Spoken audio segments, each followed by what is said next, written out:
اعوذ باللہ من الشیطان الرجیم بسم اللہ الرحمن الرحیم ان شجرۃ الزقوم طعام الاسیم، بے شک تھوڑ کا درخت طعام الاسیم یہ گناہ گاروں کی خوراک ہوگی۔ تھوڑ کے درخت کے بارے میں یہ کہا جاتا ہے کہ نہایت کڑوا درخت ہے جو اہل جہنم کی خوراک ہوگا، اور حدیث پاک میں آتا ہے اس درخت کے حوالے سے کہ اگر ایک قطرہ اس کا دنیا میں ٹپکا دیا جائے تو اہل دنیا کی تمام زندگانی خراب ہو جائے، یعنی اتنا کڑوا ہے۔ تو گناہ گاروں کی یہ خوراک ہوگا۔ کل مہلی،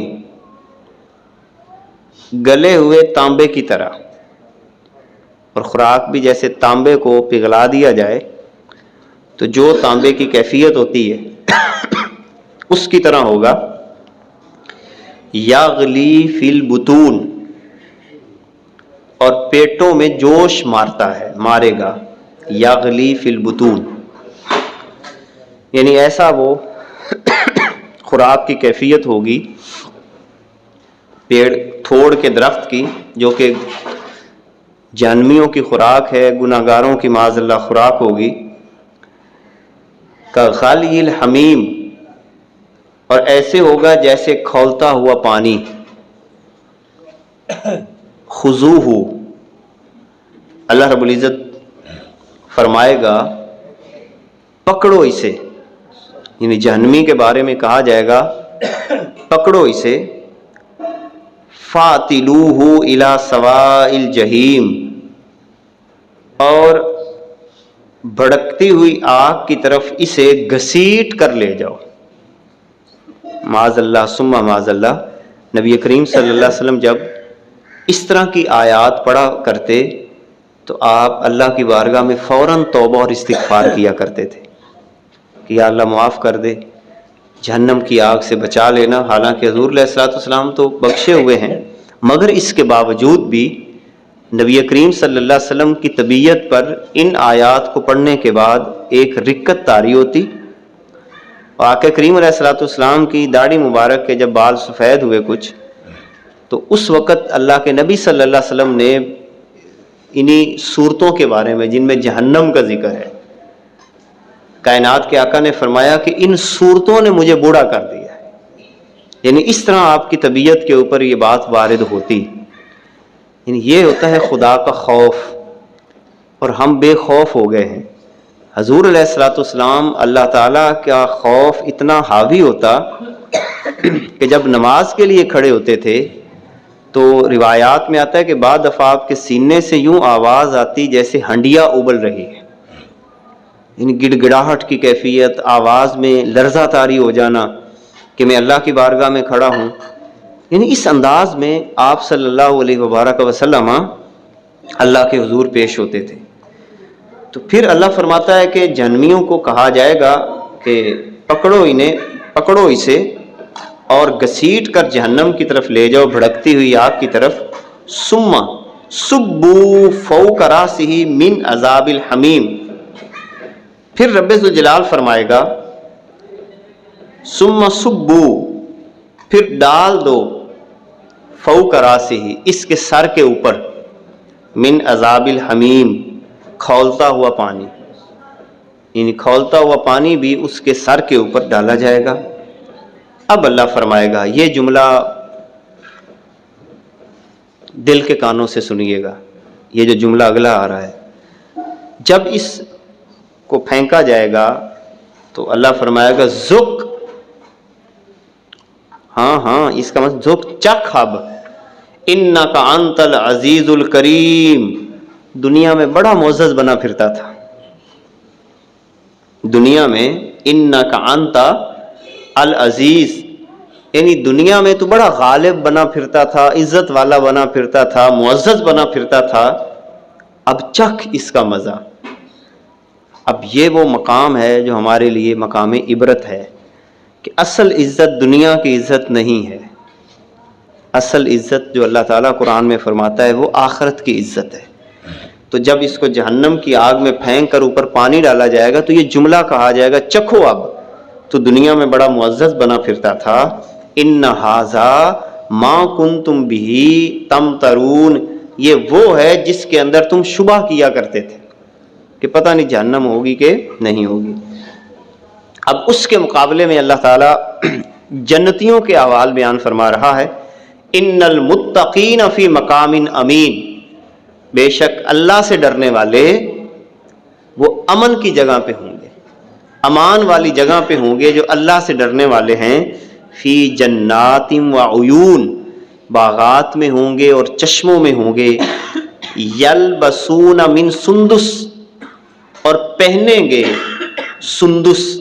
سندس ایک کپڑے کا نام ہے جسے ہمارے ہاں کریب کا کپڑا کہا جاتا ہے، یعنی اس طرح کا کپڑا، اور یہ بنیادی طور پر ریشم کی ایک شاخ ہے، ریشم کا ایک جیسے ڈیزائن ہوتا ہے۔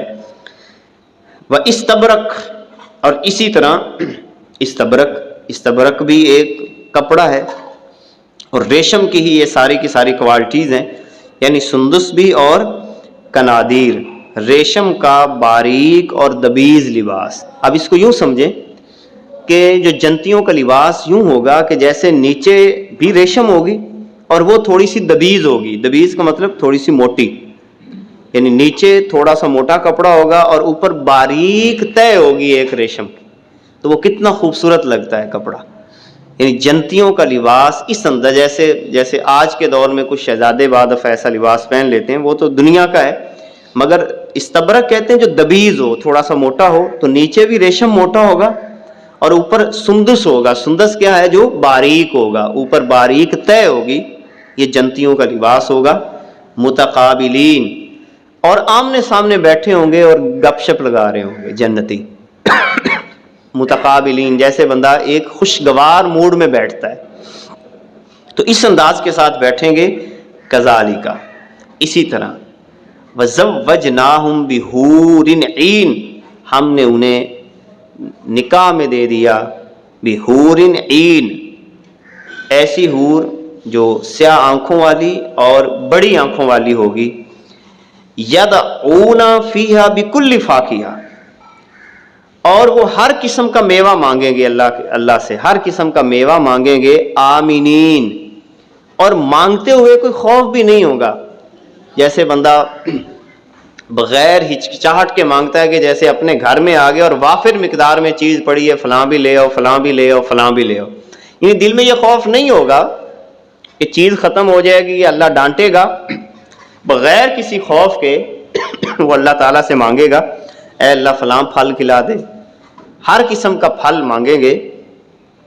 لا یذوقون فیہا الموت، اس میں نہیں چکھیں گے موت کو، الا موتۃ الاولی، سوائے اس کے کہ جو انہوں نے زندگی میں چکھ لی۔ موت کا اب موت نہیں ہوگی جنت کے اندر، موت وہی ہے جو دنیا کے اندر ایک دفعہ آ جائے گی۔ ووقاہم، اور بچا لیا اللہ نے عذاب الجحیم، جہنم کی آگ سے، آگ کا جو عذاب ہے اس سے کیا کیا؟ بچا لیا اللہ نے۔ فضلا من ربک، یہ تمہارے رب کے فضل کی وجہ سے ہے۔ ذالک هو الفوز العظیم، اور یہ بہت بڑی کامیابی ہے۔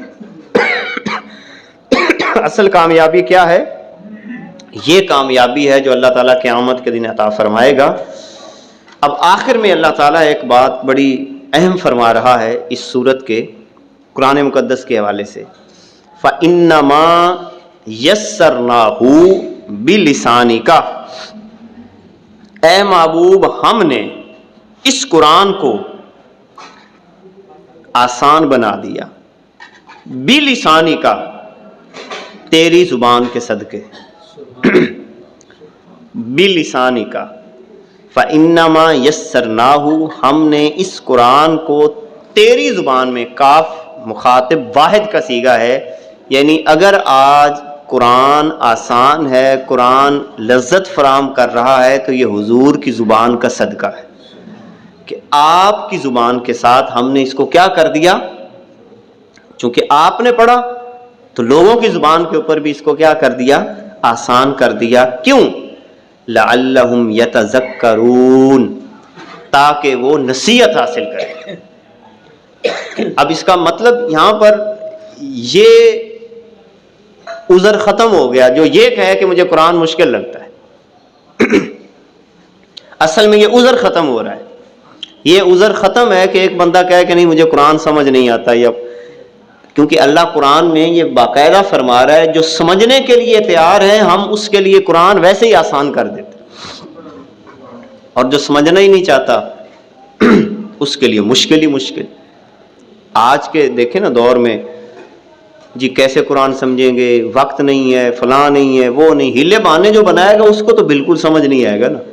اور جو اس کے لیے تگ و دو کرے گا، آگے بڑھے گا، اللہ کا قرآن میں وعدہ ہے کہ ہم سمجھنے والوں کے لیے قرآن کو کیا کر دیتے ہیں، آسان بنا دیتے ہیں۔ لہذا قرآن سمجھنے کا شوق پیدا کرنا ہمارا کام ہے، اور سرکار کی زبان کا صدقہ اس کو آسان بنانا اللہ تعالیٰ کا کام ہے۔ تو جتنا آپ اس کا شوق اور ذوق رکھیں گے اللہ تعالیٰ آسانی پیدا کر دے گا۔ اور آخری جملہ بھی انتہائی اہمیت کا حامل ہے، جو لوگ نہیں مانتے اور جن کو اب بھی سمجھ نہیں آ رہی، تو اللہ فرماتا ہے فارتقب، اے محبوب آپ پریشان نہ ہوں، آپ بھی انتظار کریں، انہم مرتقبون، اور وہ بھی انتظار میں ہیں، آپ بھی انتظار میں ہیں اور وہ بھی انتظار میں ہیں۔ تو لہٰذا انتظار کیجئے، حق بات کہہ کے اپنا فریضہ نبھائیے۔ جو بندہ مان لے گا اس کے لیے ہدایت ہے، اور جو نہیں مانے گا اس کے لیے ذلت اور رسوائی کا سامان اللہ تعالیٰ نے باقاعدہ بیان کر رکھا ہے۔ اللہ رب العزت ہمیں قرآن مقدس کا نور عطا فرمائے۔ وآخر دعوانا ان الحمد للہ رب العالمین۔ بسم اللہ الرحمن